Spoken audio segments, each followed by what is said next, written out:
Hello everyone, today we're going to take a look at the notes for Unit 9, Lesson 7, comparing different functions. So taking a look at the tables and the warm-up, again you can pause the video so that you can do the warm-up on your own, or you can just follow along. If we take a look at the first table, we can see it hits the y-axis at 6. And it's going up by 6 each time. So this is a linear set of This is a linear function. So this one here is linear. And we know that the only things that we need to write the equation of a linear function is the slope and the y-intercept, which we have both. This is f of x. And our equation is going to be y is equal to 6x plus 6. What did we notice? This is f of x. The y-intercept is 0. And it's going up at a constant rate of 6, adding 6 each time. So taking a look at our next problem, our next problem is not going up at a constant rate. It is hitting the y-axis at 0. But as you can see, it's going up and then it's turning around and coming back down. Whenever we see that,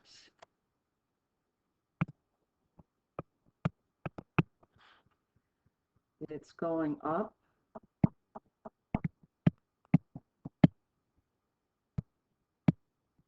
then down,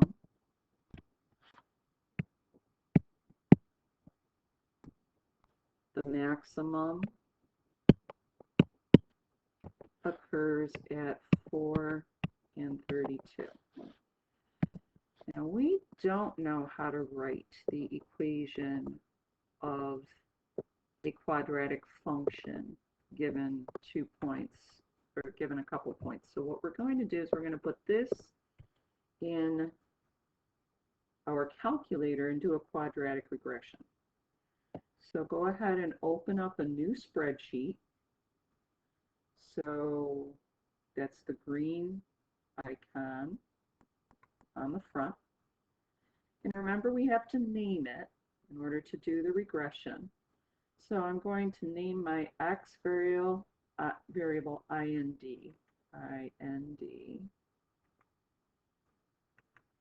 for independent, and that's just going from 0 to 5.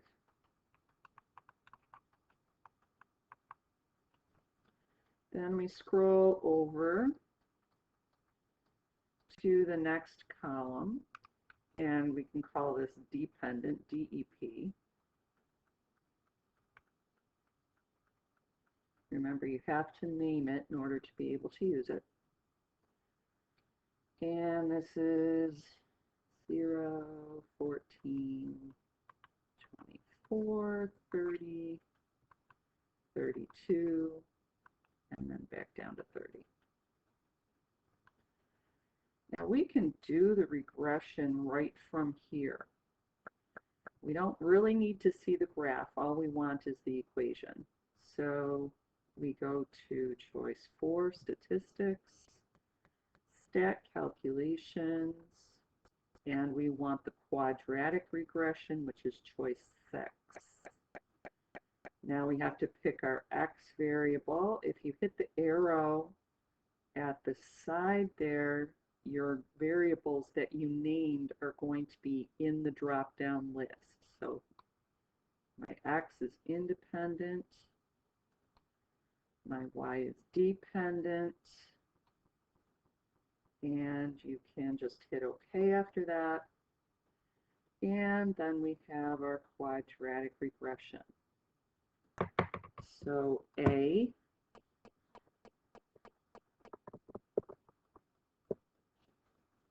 is g of x. It's quadratic.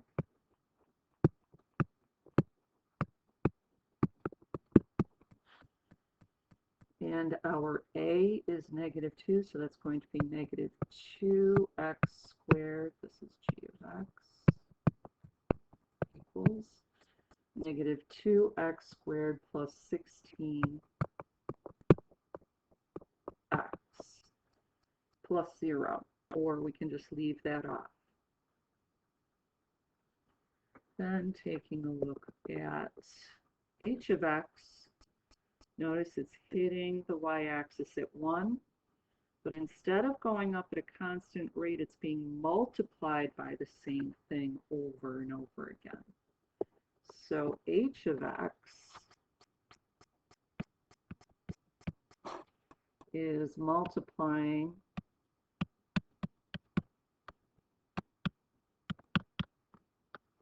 by 3 each time.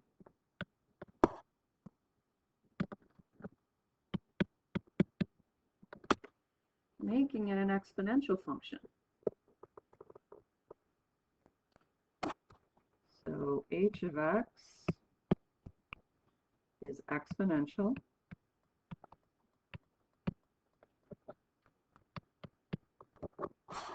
And that's going to be h of x is equal to a times b to the x, reminding you of our formula for an exponential function, where a is the y-intercept and b is the number being multiplied over and over again. So in this case, it's going to be, our y-intercept was 1. You don't have to write it because it's 1, but if you do, it's going to be 1 times 3 to the x power. Again, you do not have to put the 1 in there if you don't want to. And for these, in order to confirm them, you can put the equations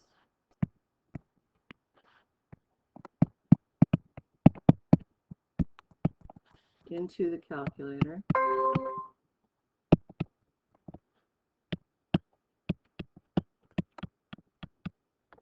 and check the tables.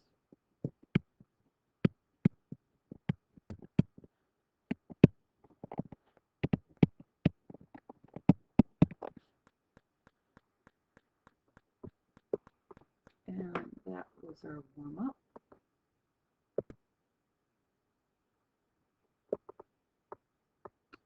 So we have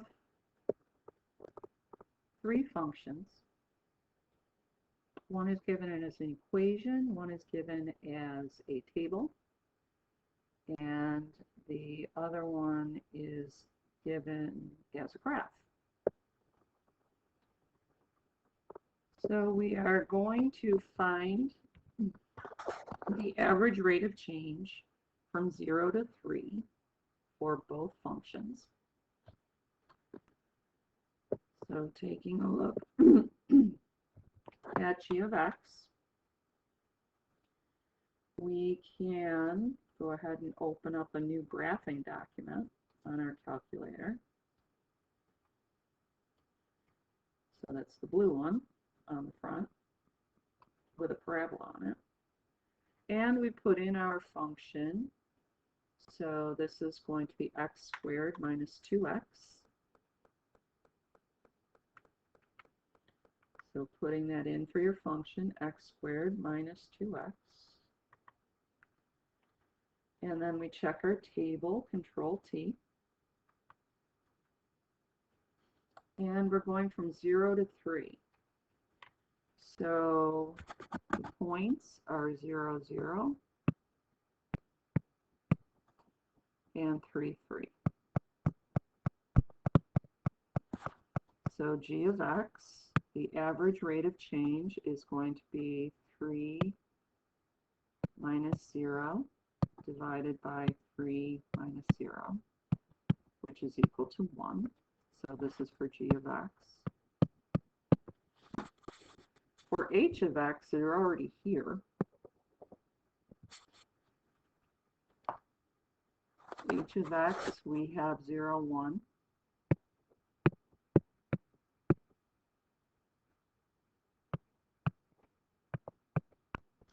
And 3, 7. So it's change in y divided by change in x. So our average rate of change is going to be 7 minus 1 divided by 3 minus 0, which is 6 divided by 3, or 2. And then taking a look at this one, we have 0, 2, so this is function. This is h of x. Oh, sorry, this is f. I apologize. This is f.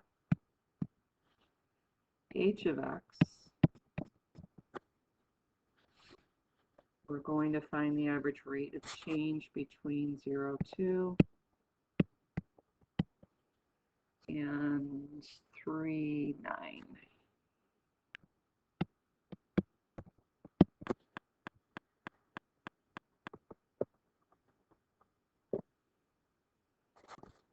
So we have 9 minus 2 divided by 3 minus 0.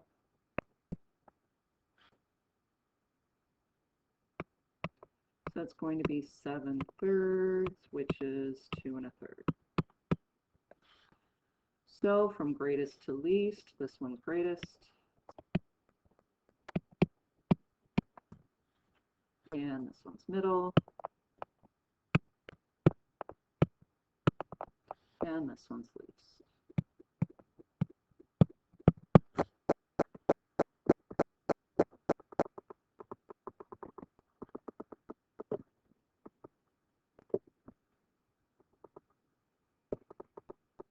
And again, we have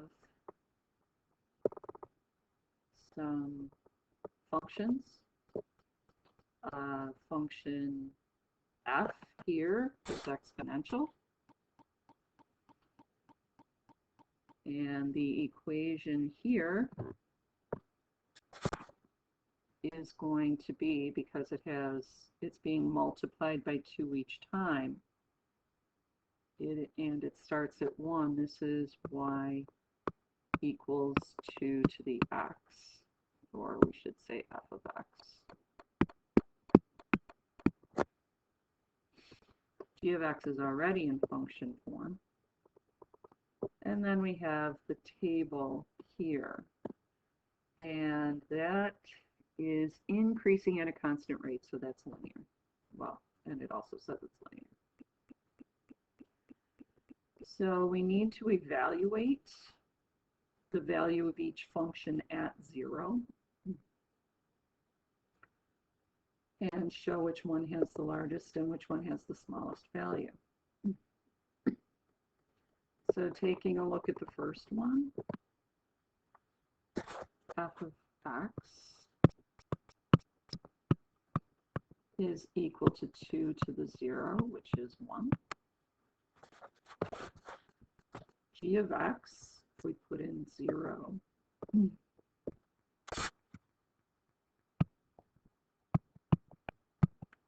put in 0 for x, we're going to have negative 6 squared minus 36, making this equal to 0. And then this is linear. It is going up. Remember, you're skipping here, so you need to have the middle value. This is going to be 12, and it's going up by 2 each time. But f of x, or sorry, h of x, at 0 is 12. And which one has this one's smallest? And this one's largest.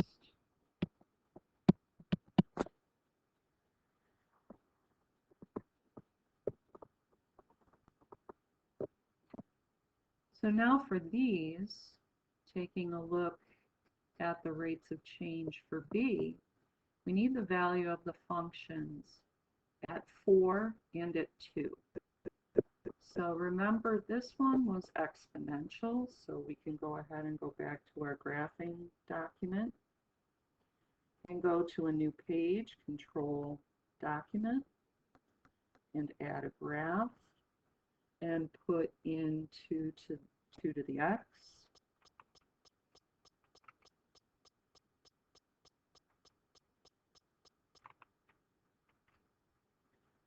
And then we can get our table up, so Control T. And that way we can just look up what the values are. The value of the function at 4 is going to be 16. The value of the function at 2 is 4. And then we're going to divide that by 2. So that's going to be 12 divided by 2, which is 6. Now g of x we already had the equation. So we can again open up a new page and put in our function just like it is, parenthesis x minus 6, close parenthesis squared, and then minus 36, enter. Then we can again make a table.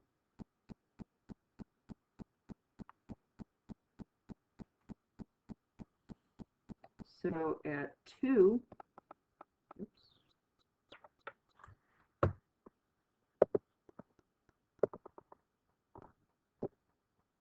at 2, the value of the function is negative 20. And at 4, it's negative 32.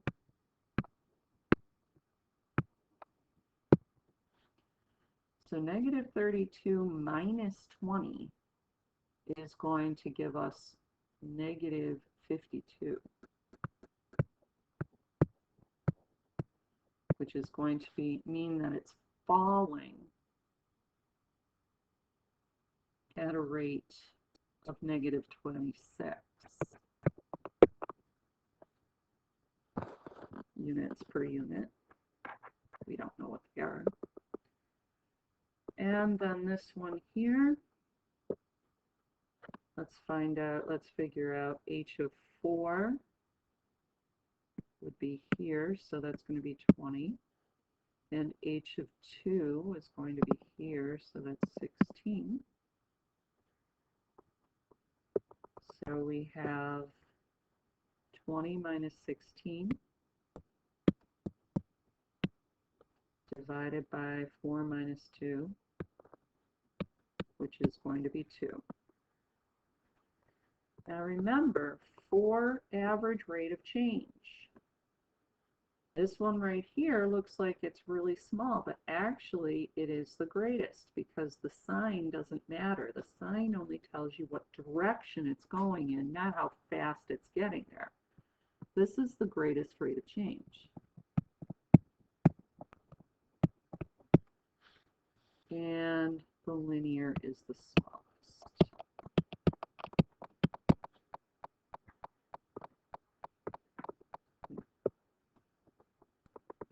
So that's our set of notes on comparing functions. I will see you. There is no video for your next lesson because that's going to be practice. So I will see you back for Unit 9, Lesson 9. Have a great day.